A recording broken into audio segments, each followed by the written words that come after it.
네, 우리 말씀 보겠습니다. 오늘 우리가 같이 볼 말씀은 마태복음 26장 36절로 46절까지의 말씀입니다. 앞에 보시는 게 더 낫습니다. 네.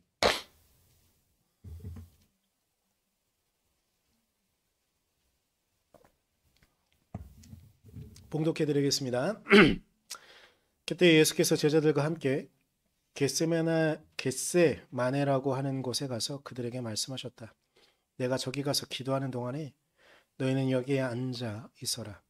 그리고 베드로와 세베대의 두 아들을 데리고 가서 근심하며 괴로워하기 시작하셨다. 그때 예수께서 그들에게 말씀하셨다. 내 마음이 괴로워 죽을 지경이다. 너희는 여기에 머무르며 나와 함께 깨어 있어라. 예수께서는 조금 더 나아가서 얼굴을 땅에 대고 엎드려서 기도하셨다. 나의 아버지, 하실 수만 있으시면 이 잔을 내게서 지나가게 해주십시오. 그러나 내 뜻대로 하지 마시고 아버지의 뜻대로 해주십시오. 그리고 제자들에게 와서 보시니 그들은 자고 있었다. 그래서 베드로에게 말씀하셨다. 이렇게 너희는 1시간도 나와 함께 깨어 있을 수 없느냐? 시험에 빠지지 않도록 깨어서 기도하여라. 마음은 원하지만 육신이 약하구나. 예수께서 다시 두 번째로 가서 기도하셨다. 나의 아버지, 내가 마시지 않고서는 이 잔이 내게서 지나갈 수 없는 것이면 아버지의 뜻대로 해주십시오. 예수께서 다시 와서 보시니 그들은 자고 있었다. 그들은 너무 졸려서 눈을 뜰 수 없었던 것이다. 예수께서 그들을 그대로 두고 다시 가서 또다시 같은 말씀으로 세 번째로 기도하셨다. 그리고 제자들에게 와서 그들에게 말씀하셨다. 이제 남은 시간은 자고 쉬어라. 보아라. 때가 이르렀다. 인자가 죄인들의 손에 넘어간다. 일어나서 가자. 보아라. 나를 넘겨줄 자가 가까이 왔다. 아멘. 오늘 설교 제목은 강한 손과 편 8이에요. 우리는 오늘까지만 좀 신명기 말씀을 갖고 계속 좀 보려고 그래요. 강한 손과 편 8이라는 이 경구 같은 말은요. 구약 성경에 꽤 여러 번 나오는 그런 표현이에요. 특별히 신명기에만 5번이 나올 정도로 아주 빈번하게 쓰여지는 그런 표현이기도 합니다. 그리고 아마 여러분들도 몇 번은 한두 번이라도 들어보았을 표현일 것 같습니다. 하나님의 강한 손과 편팔과 관련된 그런 이야기들이죠. 우리가 지지난주에 신명기 7장을 볼 때 이 말씀을 갖고 제가 새벽에 좀 나눴어요. 지지난주 금요일에. 근데 이 신명기 7장에 이 말씀이 나오기 직전에 산 건 뭐였냐면요. 이스라엘 백성들을 하나님께서 어떻게 선택하셨는가에 대한 이야기예요. 근데 거기 바로 직전 말씀은 하비루였어요. 하비루라고 표현되어지기도 하고 하비루. 근데 하비루란 말이 파생되어져서 히브리라는 말이 된 거예요. 히브리인. 우리는 이제 이스라엘 백성들을 가리키는 여러 가지 단어들이 있잖아요. 유대인, 뭐 이스라엘 사람들, 뭐 그리고 히브리 사람들 이렇게 표현하잖아요. 이 히브리라는 단어 자체가 하비루라는 단어에서 온 건데 하비루란 먼지라는 뜻을 갖고 있기도 하고 성경에서는 여러 가지 표현들이 나오는데 아브라함도 자신을 가리킬 때에 히브리 사람이라고 표현해요. 근데 이 표현이 뭐냐면 성경에는 여러 가지 표현이 나오긴 하지만 성경 외에 그 당시에 중동에 합비로 혹은 하비로라는 단어가 나오는 사람들이 있는데 뭐냐면 쉽게 말하면 그냥 우리가 생각하는 오랑캐예요. 외놈들 혹은 북쪽의 여진 쪽이나 이런 사람들 오랑캐라고 말했잖아요. 조선시대나 고려시대에. 그러니까 근데 우리가 갖고 있는 오랑캐 느낌은 뭐냐면 딱 하비루가 딱 오랑캐인 게 뭐냐면 하비루는 가끔 공격하러 와요. 그리고 농사가 끝나고 나면 지어놓은 걸 뺏어가는 사람들. 그리고 살인도 저지르고 우리 보통 생각하는 외놈 그리고 북쪽에는 오랑캐 다 그냥 오랑캐라고 했었는데 이 사람들은 와가지고 우리가 추수할 때가 되면 우리의 농작물을 뺏어가는 사람들이었잖아요. 살인을 저지르기도 하고.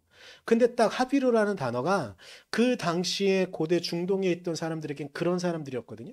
근데 그만큼 하비로라는 단어 자체는 히브리로 나중에 파생되어져서 이렇게 정착되어지는 이 단어는 그런 사람들이었던 거예요. 그러니까 우리가 보통 생각하는 이스라엘 백성들, 유대 민족들의 어떤 개념을 갖기보다는 하비로라는 단어 자체가 그렇게 사람들을 우리는 지금이야 뭐 여진족이나 이런 말 잘 안 하지만 일본 사람들도 요즘은 외놈이라고 표현 잘 안 하잖아요. 하지만 기본적으로는 우습게 여기고 우리에게 해를 가하는 그런 사람들이었단 말이에요. 하비루란 단어 자체가 그런 사람들이었어요. 그런데 하나님께서는 그들을 이끄셔서 하나의 민족으로 만들어 주시고 하나님의 약속을 담아내는 하나님의 뜻을 드러내는 민족으로 삼아냈다고 표현했을 때의 단어가 바로 하나님께서 그들을 강한 손과 편팔로 이끄셨다는 그런 표현인 거죠. 이 강한 손과 편팔은요, 우리가 보고 있는 세번역 성경에는 10번 나오는 표현이에요. 물론 개역개정에는 8번 나와요. 근데 이거는 이제 단어가 번역되어지는 과정 가운데 조금 다르게 표현되어 있을 뿐, 히브리어로는 동일하게 10번 표현되어지는 단어예요. 근데 가장 유명한 강한 손과 편팔의 말씀은 시편 136편 12절 말씀이에요. 이스라엘을 강한 손과 표심팔로 이끌어내신 분께 감사하라. 그 인자심이 영원하다. 근데 여기서 말하는 시편 136편의 136편은 이스라엘 백성들의 역사를 쭉 훑어서 말하는 과정 가운데 나오는 거거든요. 그런데 강한 손과 편팔이란 이 표현이 시편 136편이 가장 유명해서 제가 이렇게 하긴 했는데 강한 손과 편팔 이 표현 자체가 신명기 7장 19절엔 이렇게 표현되어 있어요. 주 당신들의 하나님은 당신들의 눈으로 본 대로 큰 재앙과 표징과 기적을 일으키시며 강한 손과 편팔로 당신들을 이끌어내셨습니다. 주 당신들의 하나님은 지금 당신들이 두려워하는 모든 민족에게도 그와 같이 하실 것입니다라고 말하는 부분이에요. 그러니까 이스라엘 백성들을 그렇게 이끌어내신 하나님은 우리가 무언가 이스라엘 백성이 히브리인 우리가 무엇인가 능력이 있고 뭐 아름다운 모습이 있고 지혜가 넘쳐나고 막 숫자가 많고 이래서 우리를 선택하신 것이 아니라 하나님의 강한 손과 편팔을 우리를 통해서 드러내시면서 더불어 우리 주변에 있는 이방 민족들에게 강한 손과 편팔로 우리를 이끌어 주신다는 걸 보여주시기 위해서 우리를 선택하셨다는 그 말씀인 거예요. 그런데 자 이제 우리의 상황을 한번 봅시다.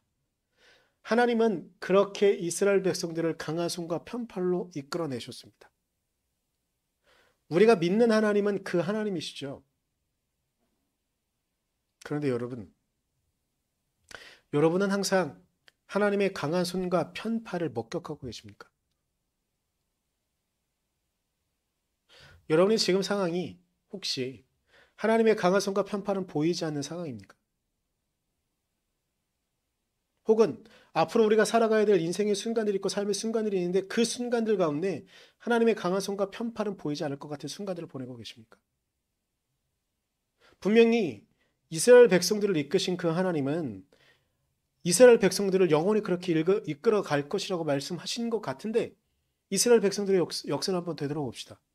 신명기가 반포되어지고 얼마 안 있어 이스라엘 백성들은 나라를 잃습니다. 나라의 주권을 잃습니다. 남유다는 멸망합니다. 국가의 형태를 갖지 못하게 됩니다. 그런데 그때에도 하나님의 강한 손과 편팔은 유지되어지고 있는 걸까요? 하나님께서는 그럼에도 불구하고 하나님께서는 이스라엘 백성들을 강한 손과 편팔로 이끌어주고 계신 걸까요? 아니, 성경에 나오는 이스라엘 백성들의 단순한 이야기들만이 아니라 우리의 우리가 살아가는 하루하루, 앞으로 또한 살아가야 될 그 하루하루 가운데 하나님의 강한 손과 편팔은 여전히 유효한 것일까요? 정말로 하나님의 강한 손과 편팔이라고 한다면 우리는 우리 주변에 있는 누군가보다 좀 더 잘 나가야 될 것 같은데 좀 더 평안해야 될 것 같은데 하나님의 강한 손과 편팔이 분명히 있는 것이라고 한다면 우리가 지금 당하고 있는 이 고난의 순간은 왜 우리에게 있는 걸까요? 왜 우리는 하나님의 강한 손과 편팔을 경험하지 못하는 것일까요?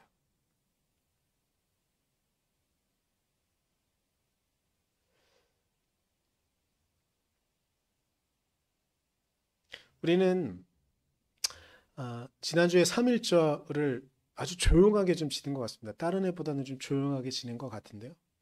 우리의 나라의 역사를 한번 좀 돌이켜볼까요? 지금의 상황이 아니라 3.1절과 관련돼서 한번 생각해볼까요?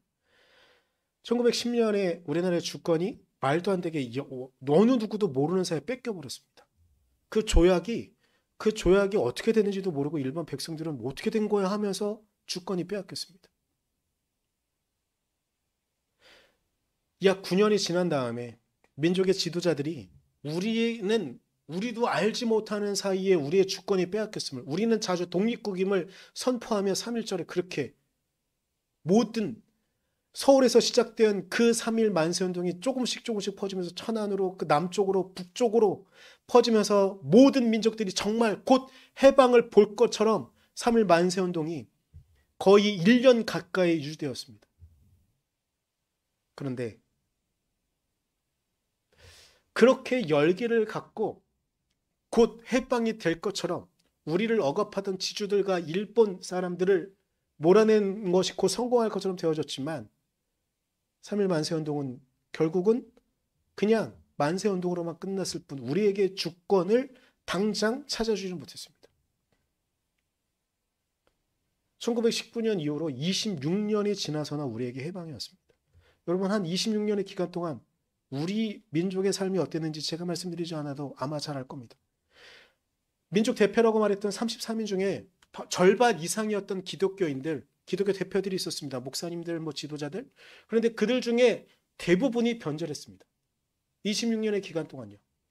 당장 감옥에 가둬진 몇몇 사람들이 바로 배신한 일도 있었고요. 한참 기간이 지난 이후에 20년쯤 지나서 1940년쯤에 배반한 사람이 또한 나왔고요. 바로 직전에도 배반한 사람이 나왔습니다. 기독교 민족의 지도자처럼 불려졌던 윤치호라는 사람도 결국은 나중에 가면 우리는 결국 대동아 공영에 빠져서 같이 우리의 민족성을 버리고 일본인으로 살아가야 된다고 말했던 기독교인 지도자도 그렇게 세월을 보냈습니다. 우리가 지금 힘겹고 어려운 시간들을 보내고 있는 분들이 계십니까? 우리 영호가 이제 20살이 돼가는 건데 아직 20살이 아니네. 근데 한번 생각해봐요. 영호가 태어나자마자 지금까지 계속 일본 사람들이 우리를 억압해요. 그리고 우리나라 말을 쓰지 못하게 해요. 우리 어머니가 그랬어요. 우리 어머니 세대가 그랬어요. 심지어 우리 어머니의 말에 의하면 소학교죠. 그 당시 소학교에 가서 우리나라 사람들끼리 막 있으니까 친구들끼리 한복 입고 가서 놀다가 한국말을 썼어. 그날 선생님한테 엄청나게 회초를 맞았대요. 학교에서 감히 조선어를 쓴다고. 그런 시간을 26년 동안 3.1 운동이 끝난 다음에도 일제강점기가 35년이지만 3.1 운동이 그 열기로 모든 민족이 막 무언가 할 수 있다는 느낌을 갖고서 막 했는데 그것이 이루어지지 못하고 26년의 기간 동안 영호가 지금 살아온 시간보다 더한 기간 동안 일제에 우리나라 말도 쓰지 못하게 되고 이렇게 저렇게 독립운동을 하고 있는 사람들이 소식이 들려오긴 하지만 그들의 운동이 어떻게 되어졌는가 알 수 없는 그 기간들 동안 지났다고 해보십시오. 고난의 기간이 그만큼 유지됐다고 생각해 보십시오. 그래도 우리의 민족들은 꿈을 꿀 수 있었을까요? 우리가 생각해보면 불가능할 것 같았지만 우리의 민족의 지도자들은요. 정말 우리 기독교인의 믿음의 선배들은요. 그럼에도 불구하고 꿈을 꿨어요. 이 민족이 분명히 이스라엘 백성과 정말 비슷한 그 끊임없는 역사를 갖고 있는 우리 민족인 분명히 우리가 하나님께 매달리면 하나님 앞에 반듯하게 서 있으면 하나님께서 분명히 우리에게 해방을 주실 것이다. 어찌 보면 신명기에 5번이나 나오는 그리고 이스라엘 백성의 역사 가운데 끊임없이 말하는 하나님께서 주권으로 강한 손과 편팔로 이끌어주시는 그 이끄심이 우리 민족에게도 분명히 있을 것이라는 기대를 갖고 꿈을 갖고 끊임없이 저항하며 싸웠습니다. 어떤 교회는 신사참배에 반대하며 교회 문을 닫아버렸어요. 내가 그렇게 예배실 안에 제가 종종 3.1절 때마다 얘기하는 거긴 한데 신사참배가 어떤 의미가 있냐면요. 교회 안에 원래 십자가가 있잖아요. 신사참배를 강요할 때 교회는 어떻게 했냐면요. 일제히 나쁜 놈들이 어느 정도였냐면 이 단위에 신사를 두는 거예요. 여기에 신사를 두는 거예요. 그리고 예배 때마다 하나님께 예배하는 게 아니라 일단 신사의 절을 한번 하고 예배를 시작하라는 거예요. 그래서 한 교단은 성결교 교단이요. 성결교 교단은 아예 교회 문을 닫아버렸어요. 우리가 차라리 그렇게 하느니 교회 문을 닫아버리고 하나님 앞에 그렇게 예배드릴 수는 없다. 그리고 주기철 목사님, 손영환 목사님 같은 분들은 옥에 갇혀서 목숨을 잃을지라도 그렇게 한거하며 절대로 찬성할 수 없다고 하면서 그렇게 그들의 신앙을 지켰습니다. 그들의 모습들을 보면서, 그 목사님들의 모습을 보면서 성도들이 끝까지 나는 나의 신앙을 지키겠다고 하면서 이 신앙을 지켰던 것이죠. 여러분, 26년 3일, 그러니까 1910년 말고 우리가 열기를 가졌던 19년 이후의 기간만 한번 따져봅시다. 26년의 기간 동안 그 신앙을 지키는 것이 가능했을까요? 그런데 우리 믿음의 선진들은요, 그 기간을 버텨냈어요. 그 기간을 우리는 그럼에도 불구하고 하나님께서 그의 강한 손과 편팔로 우리를 이끌어 주실 것이라는 기대를 갖고 끊임없이 살아가고 나갔던 것이죠. 우리의 오늘이 어떤가 한번 돌아봅시다. 이 민족의 오늘이 어떤가 한번 돌아봅시다. 여러분, 이 날이 올 줄 우리는 상상도 못했는데요. 코로나 기간을 버티면서 우리는 오히려 선진국 대열에 들어갔어요. 저는 이런 날이 올 거라고 상상도 못했는데 이미 일본의 지도자들이요, 우리나라가 곧 일본이 곧 한국보다 뒤떨어지는 게 몇 년 안 남았다라고 말할 정도예요. 곧 세계 G7 안에 우리나라가 곧 들어갈 것 같아요. 그리고 이미 세계 경제 지표는 우리나라를 선진국으로 표현하고 있어요. 그리고 우리나라의 문화가 어떻습니까? 아이돌들이, 드라마가, 영화가 전 세계에 영향을 주고 있어요. 근데 이게 한 번, 두 번으로 끝나는 게 아니라 계속 되어지고 있어요. 이런 날이 언제 올 수 있을까? 저는 어렸을 때 우리나라 LG 삼성 제품보다는 다들 소니의 마이마이를, 소니가 워크맨이었구나. 소니의 워크맨을 들었지 삼성의 마이마이나 LG의 아를 듣지 않았어요. 그런데 이제 일본 사람들이 오히려 소니 제품을 안 쓰고 삼성과 LG 제품을 찾아요. 이런 날이 어떻게 오게 됐을까 싶습니다. 그런데 이런 날이 왜 왔을까? 그 말도 안 되는 무단 통치 26년의 기간 동안 교회가, 기독교인들이, 지금은 기독교인들이 거의 4분의 1 정도가 되잖아요. 통계를 내면. 한동안 줄었다가 최근엔 4분의 1이 정말 나오고 있어요. 국민의 종교를 파악하면. 그런데 일제시대에는요, 우리나라 기독교가 1%도 안 되는 인구가 그렇게 끝까지 일본과 버티면서 싸웠던 거예요.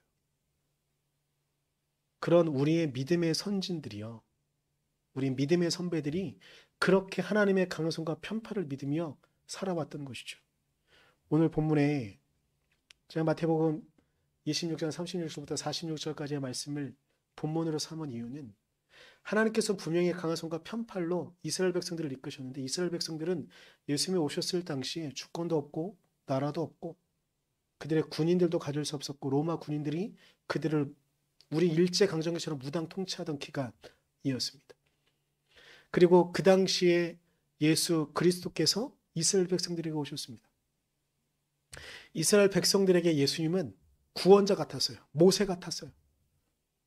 우리가 계속 보고 있었던 신명기 그 말씀의 핵심이 모세가 있었던 것처럼 모세와 같은 지도자가 온 것 같았었어요. 사람들은 기대했어요. 모세처럼 이 민족을 다 이끌어서 로마군을 무찌르고 이스라엘 땅 안에 예루살렘 성전에서 하나님께 온전하게 기쁘게 예배할 수 있는 날, 그들의 마음은 그렇게 닿을 거라고 믿었어요. 그런데 예수님이 그렇게 힘 있어 보이고 능력 있어 보이고 그렇게 지혜가 넘쳐 보이는 분이 사람들의 기대와 다른 길을 가네요. 그래서 예수님을 점점 멀리하게 돼요. 오늘 본문의 상황은 이렇습니다. 이제 예수님께서 잡히시기 직전입니다. 최후의 만찬을 마치시고 겟세마네 동산에 올라와서 기도하실 때입니다. 예수님 주변에 이제 제자들 몇 명만 남아 있습니다. 그리고 그들 중에 단 3명만 데리고 겟세마네 동산에 올라와서 기도하십니다. 하나님의 강한 손과 편팔이 예수 그리스도를 이끈다고 한다면 예수 그리스도는 놀라운 기적으로 이 모든 문제를 해결해야 하는 것이 우리가 갖는 기대, 우리의 마음인지 모르겠습니다. 하지만 그는 하나님 앞에 그저 혼자 서 있습니다. 제자들에게 같이 3명의 제자들 같이 오면서 너희 나 지금 너무나 힘들고 어려우니 나를 위해서 잠깐이라도 기도해다오 부탁하고서 혼자 떨어져서 기도하십니다. 하나님께 기도하는 거죠. 주님, 아버지, 이 잔을 마시는 것 말고는 다른 방법이 없습니까? 이 십자가에 매달려 죽는 것 말고는 다른 방법이 없습니까? 우리는 이렇게 표현할 수도 있었겠죠. 당신께서 분명히 강한 손과 편팔로 나를 당신의 아들로 이 땅에 보내셨으니 이 십자가가 아닌 다른 길로 나를 이끄실 수는 없습니까? 라고 기도할 수도 있었겠죠. 일단 그렇게 기도하셨습니다. 그리고 내려오셨습니다.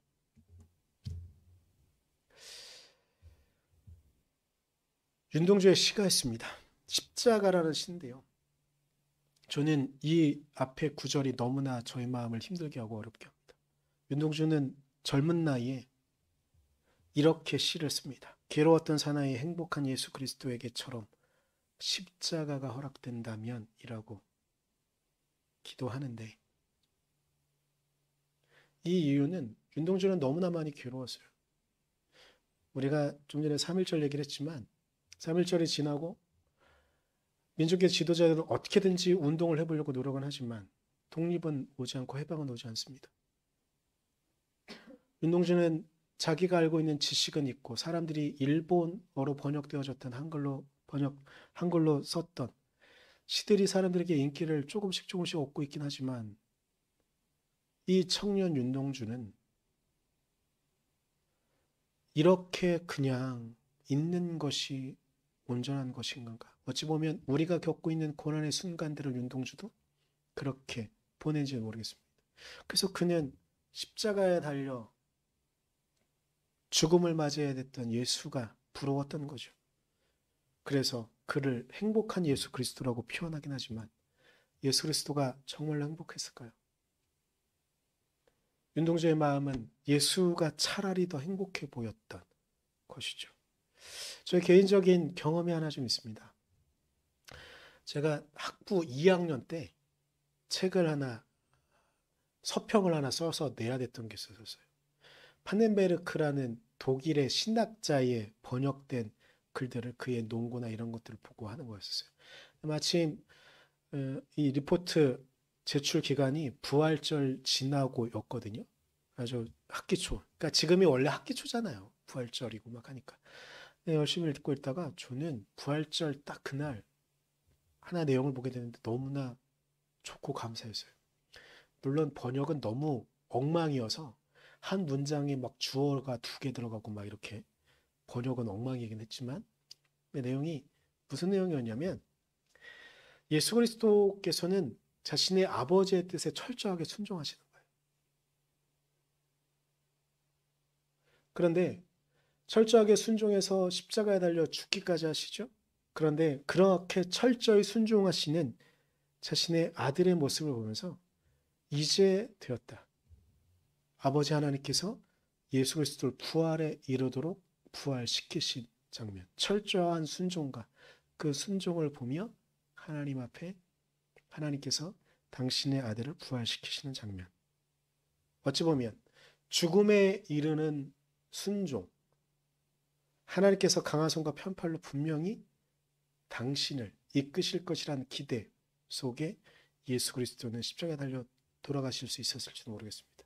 그러나 오늘 처해 있는 상황은 제자들에게 와서 보니 그들은 자고 있었던 것이죠. 그래서 한숨 섞인 말로 베드로에게 뿐만 아니라 거기에 있던 3명의 제자들에게 예수께서 이렇게 말씀하시죠. 이렇게 너희는 1시간도 나와 함께 깨어 있을 수 없느냐.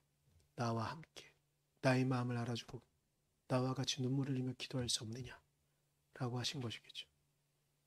그러나 예수 그리스도는 또 그렇게 혼자 되셨습니다. 어찌 보면 예수 그리스도의 이 비명은 우리의 가슴 깊이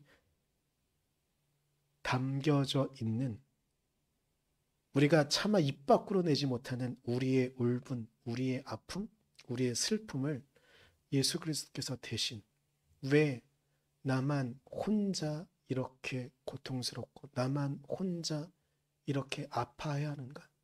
너희는 나와 함께 할 수 없느냐? 여기서 주목해야 되는 건 베드로는 처음 예수 그리스도를 따라왔던 제자들 중에 하나였다는 겁니다. 공생애를 예수 그리스도와 처음부터 거의 초반부터 끝까지 함께했던 제자라는 겁니다. 그런데 그도 예수 그리스도를 온전히 이해하지 못하고 예수 그리스도가 흘리는 눈물에 동참하지 못했다는 것. 어찌 보면 우리가 흘리는 인생의 고통과 아픔에 따르는 눈물의 이야기들도 우리는 다 누군가 알아주길 바라지만 어느 누구도 알아주지 못하는 이 상황을 우리에게 보여주고 있는 것인지도 모르겠습니다. 혹시 이런 고독과 버려진 듯한 순간을 보내고 계십니까? 저는 단언합니다. 기필코 하나님께서 그의 강한 손과 편팔로 여러분에게 하나님의 길을 보이실 것입니다. 하나님께서 기필코 여러분을 강한 손과 편팔로 이끌어 주고 계실 것입니다. 그 하나님을 의지하며 그 하나님 앞에 여러분의 삶을 내어놓을 수 있기를 간절히 소망합니다. 우리 이 시간 기도할 때 두 가지를 놓고 기도합시다. 이 두 가지 중에 하나만 놓고 기도하셔도 되고 하나만 기도하셔도 됩니다. 여러분의 삶의 기억과 여러분의 삶의 지금 오늘의 순간 가운데 고통과 아픔의 순간들이 있습니까? 이 시간에 시간을 내서 하나님 아파요라고 말합시다. 하나님 힘들어요라고 말합시다. 그러셔도 됩니다. 그리고 또한 기도할 수 있다고 한다면 하나님 그렇지만 분명히 하나님께서 강한 손과 편팔로 나를 이끌어 주실 줄 믿습니다. 주님, 내가 그 믿음을 갖고 살아갈 수 있도록 해주십시오. 이 두 가지 놓고 같이 기도하도록 하겠습니다. 기도하겠습니다.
연하여 기도합니다. 주님,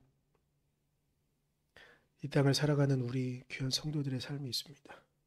때로는 지켜줬고 때로는 상처받아 주변에 어느 누구도 우리의 손을 잡아주지 않는 것 같은 고통스러운 시간을 버텨왔던 우리 귀한 성도들이 있습니다. 주님, 물론 당신께서 가신 길이기도 하지만 우리가 할 수만 있다면 피하고 싶었던 그 길을 우리는 버텨오고 살아왔던 것입니다. 주님, 우리 성도들 상처난 그 마음, 찢겨진 상처들 하나님 당신께서 어루만지시고 위로하셔서 기필코 당신께서 강한 손과 편팔로 우리를 당신의 길로 이끄실 것이란 믿음을 갖고 우리가 믿음의 결단을 갖고 당신의 이끄심을 따라 살아갈 수 있도록 우리를 위로하시는 예수 그리스도의 삶의 모습들, 구약의 역사와 신약의 모든 이야기들이 결국은 우리를 당신의 뜻으로 이끌어 주시기 위한 기름을 하나님 알게 하시고 그 길을 발견할 수 있도록 당신께서 우리를 이끄시는 강한 손과 편팔을 우리의 눈으로 목격할 수 있도록 주님 우리를 이끌어 주시옵소서. 당신께서 우리에게 길을 내시고 우리를 이끌어 주실 줄 믿으며 당신의 말씀을 따라 살아갈 수 있는 우리 되어주도록 우리를 이끌어 주시옵소서.